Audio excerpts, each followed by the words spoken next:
most everybody in Cleveland. You even made the point to me, Brockman, how they became a betting all the way up to a 4 Yeah, they were the 4th betting favorite to win the Super Bowl in this offseason. And I said that was probably every person in the city of Cleveland or the surrounding area of Cleveland and Ohio who decided to make that bet. But what laid out the last couple weeks, their performance at San Francisco and then at home here against the Seattle Seahawks, and Baker Mayfield, even though a lot of those interceptions weren't his fault, a couple tip balls here or there, but the expectations on a quarterback who does not have a winning record as a starter in this league is huge. And it's already tough enough to lose a football game and then spend 6 days lamenting about it, talking with everybody about it, the media on top of you and everything. But then to do it going into a bye, knowing that you have the New England Patriots sitting there at Foxborough after you get back and then a trip to Denver. This football team easily could be 2-6 at the halfway point. And then what happens? You know, Freddie Kitchens, was he the right guy? Right. I thought he was the right guy to mentor Baker Mayfield. I thought as the quarterback coach. Right. Or the offensive coordinator. If they knew that they were going to keep Freddie Kitchens and keep the offense the same, Greg Williams would have been a great fit to stay there. He was defensive-minded. He was tough-nosed. That would have been a great fit for me to stay there because they had been that much better down the stretch, and they just kind of vacated that idea and moved on to a young guy who didn't have any experience, and clearly late game decision-making for this football team has been the problem, right? Decision-making before half, late in the football game, when they need to score and do the right things in clock management, there's been a problem there. And you got young guys that are brash.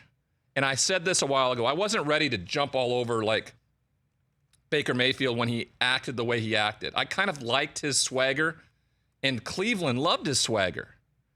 And they wanted somebody like that. And I wanted to believe in that. But I also wanted to tamper it a bit for people out there to understand that when things start to go bad, you've put yourself out there in this form, and people can easily attack it.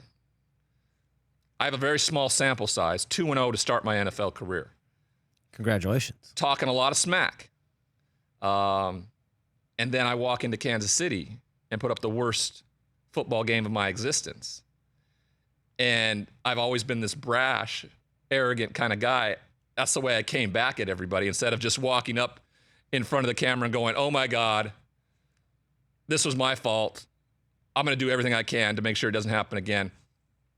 And hearing Baker yesterday, even though small, blame the officials for some calls is problematic for me. Because as the quarterback, you want to be able to stand up in front of everybody and take personal accountability. Again, both things we've talked about today, Jerry Jones, Baker Mayfield, personal accountability for your part in this, because you can't control a lot that's going on out on the football field.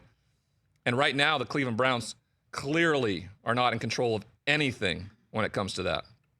What else is it about Baker Mayfield that you've seen this season that where, you know, they only have 2 wins, whereas last year they were so great to end the year, and then people were talking them up this year? What is it about him that he's doing on the football field? Well, he's energetic. I mean, he's fun to be around. As a teammate, I'd love to be around him, you know?